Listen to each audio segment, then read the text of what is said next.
Hello नमस्कार दोस्तों। Welcome back my official YouTube channel law with Ronit. दोस्तों आप सभी का हमारे इस यूट्यूब चैनल पे स्वागत है। साथियों एक नए वीडियो और एक नए अपडेट के साथ आ रहे हैं जो कि इलाहाबाद हाईकोर्ट लॉ ट्रेनी से रिलेटेड है।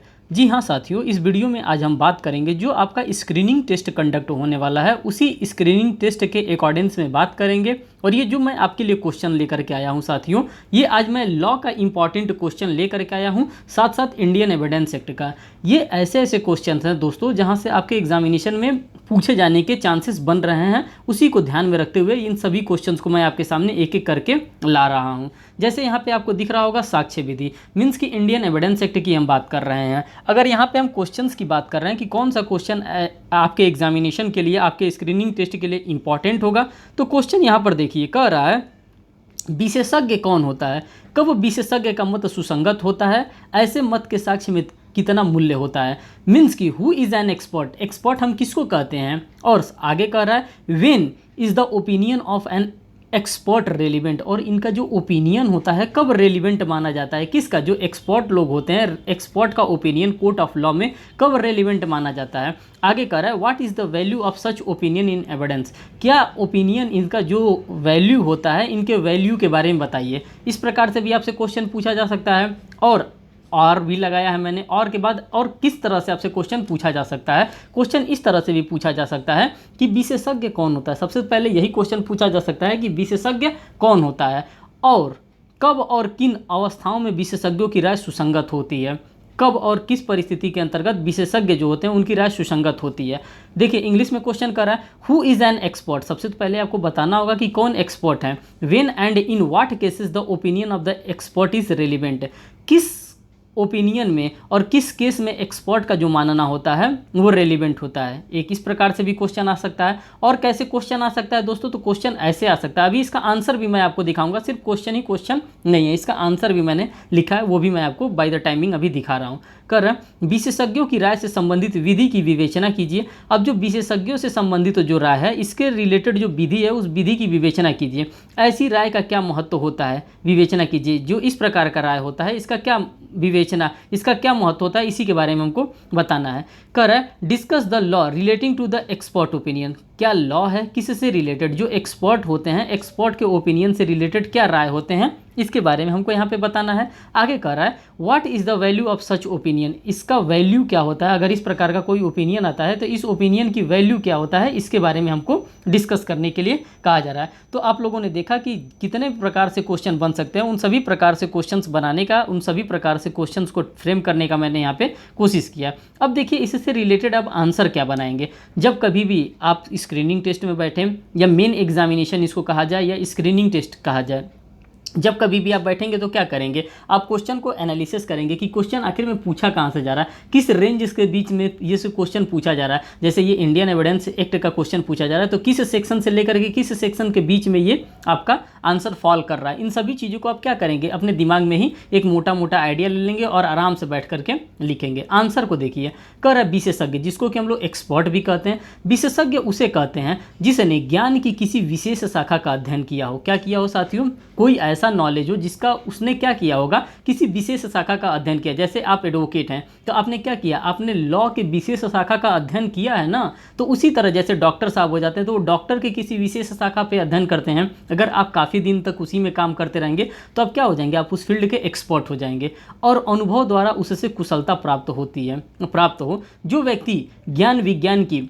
किसी विशेष शाखा में खासकर कुशल हो वह उस विषय का विशेषज्ञ होता है। अगर ज्ञान से या विज्ञान से या किसी भी तरह से, या फिर अगर कहा जाए कि अगर उसने उसमें क्या किया होगा, उस फील्ड में अगर अपना स्किल डेवलप्ड कर लिया होगा तो उसको क्या माना जाएगा, उसको विशेषज्ञ माना जाएगा। आगे दोस्तों क्या कह रहा है कि सामान्य नियम तो यह है कि साक्षी किसी तथ्य के बारे में जो कुछ जानता है, अगर कोई भी साक्षी है अगर किसी भी तथ्य के बारे में जो कुछ भी वह जानता है वही कथन करे। जो वो अगर वो उस फील्ड का रिलेटेड एक्सपर्ट है तो उस फील्ड के बारे में अगर वो कुछ जानता हो तो उसी से रिलेटेड क्या कर सकता है, वो कथन करे। किसी तथ्य पर राय देने का काम साक्षी का नहीं है। अगर किसी भी प्रकार का कोई भी राय है तो राय देने का काम किसका नहीं है, तो साक्षी का नहीं है। परंतु कुछ तथ्य ऐसे होते हैं जिन पर राय लेना जरूरी हो जाता है, कुछ ऐसे फैक्ट एंड सर्कमस्टांसेस होते हैं जिस पर राय लेने की आवश्यकता पड़ जाती है। कभी कभार कोर्ट ऑफ लॉ को भी लगता है कि इस विषय पे हमें क्या करना चाहिए, हमें एक्सपर्ट से मिलना चाहिए और एक्सपर्ट्स की राय जाननी चाहिए कि वाकई में ये चीज़ है क्या। तो इस चीज़ के लिए भी क्या किया जा सकता है, एक्सपर्ट्स का ओपिनियन लिया जाता है। कहाँ पे, कोर्ट ऑफ लॉ में। लेकिन कोर्ट ऑफ लॉ इस एक्सपर्ट के ओपिनियन को मानने के लिए बाध्य नहीं हो सकती है। ये नहीं कहा जाएगा कि नहीं आपने एक्सपर्ट का ओपिनियन ले लिया, आप क्या करें, आप इसको मानने के लिए बाध्य हो, इस प्रकार से नहीं किया जा सकता है। आगे करा, इसलिए भारतीय साक्ष्य अधिनियम में यह उपबंधित किया गया है कि विशेषज्ञ विषयों पर अन्य व्यक्तियों की राय को भी साक्ष्य में ग्रहण किया जा सकता है। जैसे कि मान लीजिए कि आपका जो टीचर है, पिछले 3 सालों से, पिछले 4 सालों से अगर वो आपको पढ़ा रहे हैं, अगर उनके द्वारा आपकी हैंड राइटिंग देख करके बता दी जा रही है कि ये आपकी हैंड राइटिंग है, तो वो क्या है, वो उनके पास एक नॉलेज है, क्योंकि वो डेली बाय डेली आपकी हैंड राइटिंग को देख रहे हैं। तो इससे क्या हो सकता है, वो भी एक एज अ एक्सपर्ट के तौर पे यहाँ पे उनको भी माना जा सकता है। कर विशेषज्ञ की राय की ग्राह्यता के संबंध में आधारभूत सिद्धांत यह है कि जिस विषय पर विशेषज्ञों की राय ली जा रही है उस पर उसका ज्ञान अन्य व्यक्तियों की अपेक्षा ऊंचा अधिक है माना जाता है, जिससे हम लोग राय लेते हैं। मान लीजिए कि हमको किसी बात पे डॉक्टर साहब से अगर राय लेना है तो हम यही समझ कर डॉक्टर के पास जाते हैं ना कि उसको क्या है, वो उसके बारे में जानता है, वो उस फील्ड का एक्सपर्ट है, उसने 50 लोगों को 100 लोगों को क्या किया है, इस बीमारी से ठीक किया है। तो हम क्या करते हैं, हम सोचते हैं कि एक बार एक्सपर्ट से राय ले लें, क्योंकि उसने अध्ययन में तथा अनुभव में समय लगाया है। किसके बारे में, अगर कोई डॉक्टर के पास हम जाते हैं तो वो भी क्या होता है, अपने फील्ड का एक्सपर्ट होता है। हम यही कहते हैं ना कि कहाँ पे जा रहे हैं, तो हम स्पेशलिस्ट डॉक्टर के पास जा रहे हैं। तो हम कहाँ पे जा रहे हैं, तो ये मैकेनिक है, ये मैकेनिक सॉकर बनाने का स्पेशलिस्ट है। अगर किसी भी प्रकार का आपकी गाड़ी का सॉकर खराब हो जाता है तो ये सॉकर बना देगा। तो वो क्या होता है, एक्सपर्ट होता है। सभी लोग कहाँ जाना चाहते हैं, एक्सपर्ट के पास ही जाना चाहते हैं। तो ऐसे ही आपके कोर्ट ऑफ लॉ के द्वारा भी क्या किया जाता है, एक्सपर्ट को ऑप्ट किया जाता है। कर उच्चतम न्यायालय ने किशन सिंह बनाम A.L. सिंह के वाद में गूंगे और बहरों के स्कूल के प्रधानाचार्य को विशेषज्ञ के रूप में स्वीकार करते हुए प्रमाण पत्र को मान्यता दिया। अब जो गूंगे और बहरों को डेली पढ़ा रहा है, अब उसी से अगर वो कह रहा है कि नहीं ये गूंगा इस टाइप की बात कर रहा है, ये बहरा ये बात सुन रहा है, चाहे ये बात समझ रहा है, तो उसको क्या माना जाएगा, उसको एक्सपर्ट माना जाएगा, क्योंकि वो उसी फील्ड में डेली क्या कर रहा है, वर्क कर रहा है, डेली उसी सभी चीज़ों को वो डील कर रहा है, तो उसको एक्सपर्ट माना जाता है। आपने यहाँ पे केस लॉ के साथ भी ऑब्जर्व कर लिया। कह रहा है किन मामलों में विशेषज्ञों की राय सुसंगत होती है। तो अब आपको बताना होगा कि अभी तो आप लोगों ने बता दिया कि ये एक्सपर्ट ओपिनियन क्या होता है, एक्सपर्ट ओपिनियन किसको कहा जाता है, कौन कौन विशेषज्ञ हो सकता है, कौन कौन विशेषज्ञ नहीं हो सकता है। अब कह रहा है किन मामलों में विशेषज्ञों की राय सुसंगत होती है। कौन कौन सा ऐसा मामला होता है जब विशेषज्ञों की राय को क्या माना जाता है, रेलिवेंसी माना जाता है। जैसे विदेशी विधि से अगर रिलेटेड कोई मामला है, कह रहा है जब न्यायालय को किसी विदेशी राष्ट्र की विधि के विषय में राय बनानी हो तो उस विधि के विशेषज्ञों को न्यायालय के समक्ष उस विषय पर राय देने हेतु बुलाया जा सकता है। क्या किया जा सकता है दोस्तों, तो यहाँ पे जो एक्सपर्ट होते हैं सब, जो विदेशी विधि के एक्सपर्ट होते हैं सब, उनको यहाँ पे राय देने के लिए भी क्या किया जा सकता है, बुलाया जा सकता है। सेकंड पॉइंट देखिए, कर रहा है विज्ञान या कला पर, विज्ञान और कला से रिलेटेड कोई भी मामला अगर कोर्ट ऑफ लॉ में डिस्प्यूटेड आता है तो इस पर भी एक्सपर्ट को कॉल किया जा सकता है। कर रहा है जब न्यायालय को कला या विज्ञान विषय पर राय बनानी होती है तो उस विषय पर विशेषज्ञ कुशल व्यक्तियों की राय सुसंगत तथ्य है। यहाँ पे कुशल व्यक्तियों की राय ली जा सकती है और ये क्या है, ये एक सुसंगत तथ्य होता है। थर्ड पॉइंट की हम बात करते हैं हस्तलेख की। कर जब न्यायालय को लिखावट के विषय में राय बनानी होती है तो विशेषज्ञों की राय ग्राह्य होती है। जो विशेषज्ञ होते हैं उनकी जो राय होती है यहाँ पे एडमिसेबल होती है, परंतु इस संदर्भ में विशेषज्ञों की राय कमजोर मानी जाती है। लेकिन जो विशेषज्ञों की राय होती है हस्तलेख में, यहाँ पे क्या मानी जाती है, इनकी राय को कमजोर मानी जाती है। अब किस किस के लिए और विशेषज्ञ बुलाया जा सकता है, तो अंगुली चिन्हों के लिए भी विशेषज्ञ को बुलाया जा सकता है। कह रहा है इस संबंध में विशेषज्ञों की राय हस्तलेख विशेषज्ञ से उच्च मानी जाती है। दीवानी कार्यवाहियों में भी इसका विशेष महत्व होता है। जो अंगुली चिन्ह होता है, सबका अंगुली चिन्ह अलग अलग होता है और इसी अंगुली चिन्ह के लिए क्या किया जा सकता है, एक्सपर्ट को भी कोर्ट ऑफ लॉ के द्वारा कॉल किया जा सकता है। नेक्स्ट 5th नंबर में दे रहा है अंकीय हस्ताक्षर। अब अंकीय हस्ताक्षर क्या होता है, अब इसके बारे में आप देख लीजिए कि अंकीय हस्ताक्षर क्या होता है। कह रहा है अंकीय हस्ताक्षर सूचना प्रौद्योगिकी अधिनियम सन 2000, आप सभी लोगों को पता है कि इंफॉर्मेशन टेक्नोलॉजी एक्ट सन 2000 के आने के बाद से के अनुसार जब न्यायालय को किसी व्यक्ति के अंकीय हस्ताक्षर के बारे में राय बनाना हो तो प्रमाणन अधिकारी, जो सर्टिफाइंग अथॉरिटी होता है, जो सर्टिफाइड करता है कि राय जिसने अंकीय हस्ताक्षर प्रमाण पत्र निर्गत किया हो एक सुसंगत तथ्य। तो इसको क्या माना जाता है, इसको भी एक रेलिवेंट तथ्य के रूप में माना जाता है। और ये किसकी बात कर रहा है, अंकीय हस्ताक्षर। और अंकीय हस्ताक्षर किससे रिलेटेड है, तो साथियों ये IT act, information technology act से रिलेटेड है। यहाँ पे हमारे पास एक केस लॉ आता है और इस केस लॉ को हम ऑब्जर्व करते हैं। कह रहा है कृष्णचंद्र सिंह देव बनाम बाबू गणेश प्रसाद भगत के मामले में उच्चतम न्यायालय ने कहा था कि विशेषज्ञों की राय किसी बात पर निर्णायक नहीं हो सकती। जो विशेषज्ञों की राय होती है वो किसी बात पर निर्णायक नहीं हो सकती है। ऐसा नहीं कि विशेषज्ञ के द्वारा अगर ये बात कह दिया गया है तो उस बात को हम एज ए जजमेंट मानेंगे, नहीं, इस प्रकार का निर्णायक नहीं हो सकता है। आगे कर रहा है विशेषज्ञों की राय निम्न आधारों पर अस्वीकार किया जा सकता है। किस किस आधार पर अस्वीकार किया जा सकता है, पहला, वह राय बनाने के लिए उचित मानसिक दशा में नहीं था। मीन्स कि ये भी बताया जा सकता है कि वो राय बनाने के लिए जो एक्सपर्ट है, जो अपना ओपिनियन फ्रेम करना चाहता है, वो इस समय क्या था, उचित मानसिक दशा में नहीं था। सेकंड करा वह किसी में हितबद्ध था। अगर वो किसी में हितबद्ध था, बायस था, तो वो भी क्या कर सकता है, यहाँ पे राय नहीं बना सकता है। थर्ड करा वो भ्रष्ट आचरण का व्यक्ति है, तो भी राय वो नहीं बना सकता है। फोर्थ करा वो अन्य प्रतिकूल राय अभिव्यक्त कर चुका है, वो भी राय नहीं बना सकता है। तो आपने देखा साथियों, आपका एक्सपर्ट ओपिनियन से रिलेटेड जो भी क्वेश्चन बन रहे थे उस क्वेश्चन का आपने यहाँ पे एक विलफुल आपने आंसर प्रिपेयर किया। अगर हम बात करते हैं सेकंड क्वेश्चन में, तो सेकंड क्वेश्चन क्या कर रहा है साथियों, सेकंड क्वेश्चन को ऑब्जर्व करिए।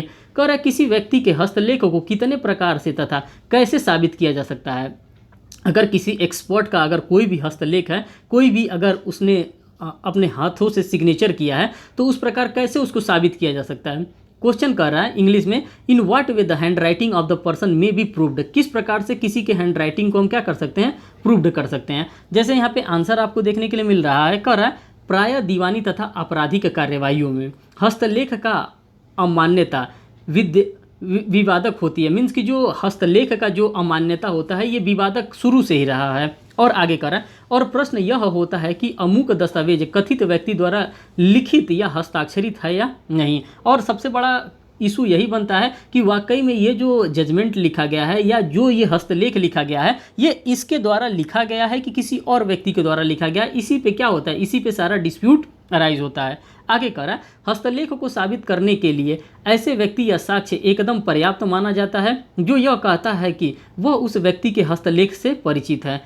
तो इसी के बारे में बता रहा है कि वो उसके हस्तलेख से क्या है, परिचित है। जैसे टीचर और स्टूडेंट का है रिलेशन, यहाँ पे टीचर क्या करता है, स्टूडेंट के कॉपी को रोज चेक करता है। तो यहाँ पे क्या हो जाता है, एक रिलेशन बन जाता है और यहाँ पे एक एक्सपर्टीज भी यहाँ पे आ जाती है। नेक्स्ट कह रहा है धारा 47 में उल्लेखित किया गया है कि निम्नलिखित व्यक्तियों की राय के द्वारा हस्तलेख को साबित किया जा सकता है। कैसे कैसे साबित किया जा सकता है। फर्स्ट, जिसने उस व्यक्ति को लिखते देखा हो, सबसे पहले जिसने उस व्यक्ति को लिखते हुए देखा हो। सेकंड कह रहा है जिसने उस व्यक्ति द्वारा लिखे गए दस्तावेज या स्वयं के लिए लिखे गए दस्तावेज के उत्तर में प्राप्त किया गया हो। और थर्ड कह रहा है जिसने कारोबार में मामूली अनुक्रम में, आगे कह रहा है मामूली अनुक्रम में उसके द्वारा लिखे गए दस्तावेज प्राप्त किए हो या उसके द्वारा दिए गए हो। तो इन सभी चीज़ों के बारे में यहाँ पे बात कर रहा है। सबूत के ढंग के बारे में अब देखेंगे कि अगर मान लीजिए कि इस प्रकार का कोई चीज़ आता है, कोई मटेरियल फैक्ट आता है, तो सबूत का ढंग क्या होगा।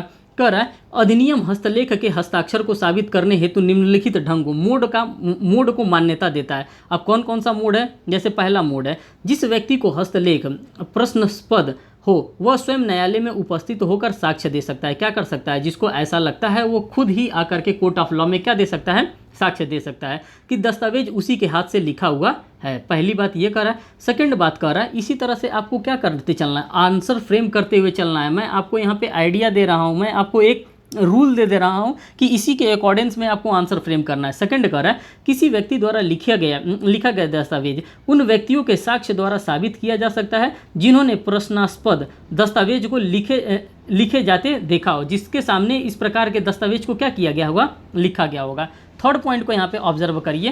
कह रहा है साथियों धारा 47 के अंतर्गत उस व्यक्ति की राय द्वारा जो उस व्यक्ति के हस्तलेख से परिचित हो जिसका हस्तलेख प्रश्नास्पद हो। मीन्स कि जो उसका हस्तलेख जो है यहाँ पे कहाँ पे हो, क्वेश्चन में अराइजेज हो। और फोर्थ पॉइंट कह रहा है धारा 45 के अंतर्गत हस्तलेख विशेषज्ञ की राय हस्तलेख के बारे में ली जा सकती है। तो यहाँ पे देख सकते हैं आपका क्वेश्चन भी यहाँ पे धीरे धीरे क्या हो जा रहा है, आपका क्वेश्चन भी यहाँ पे समाप्त हो जा रहा है। तो मैंने विलफुली यहाँ पे 2 क्वेश्चन का आंसर आपके लिए करा करके जा रहा हूँ। जो कि इंडियन एविडेंस सेक्टर से है। साथियों, आप लोग का अगर पॉजिटिवली कमेंट आएगा, अगर आप लोग इस सेशन को प्यार देते हैं, तो और भी आपके एग्जामिनेशन से आपके 18 तारीख क्या कहते हैं स्क्रीनिंग टेस्ट से पहले मैं 5-7 ठो इसी तरह से आंसर करा दूंगा। आप लोग का बस पॉजिटिवली कमेंट आता रहेगा। साथियों, हमारे आप चैनल पे नए हैं तो चैनल को जरूर सब्सक्राइब करिएगा, वीडियो को लाइक करिएगा और बेल बटन दबाना तो बिल्कुल भी ना भूलिए, जिससे मैं कोई भी लेटेस्ट अपडेट लेकर के आ रहा हूँ वो आपको सबसे पहले मिले। धन्यवाद।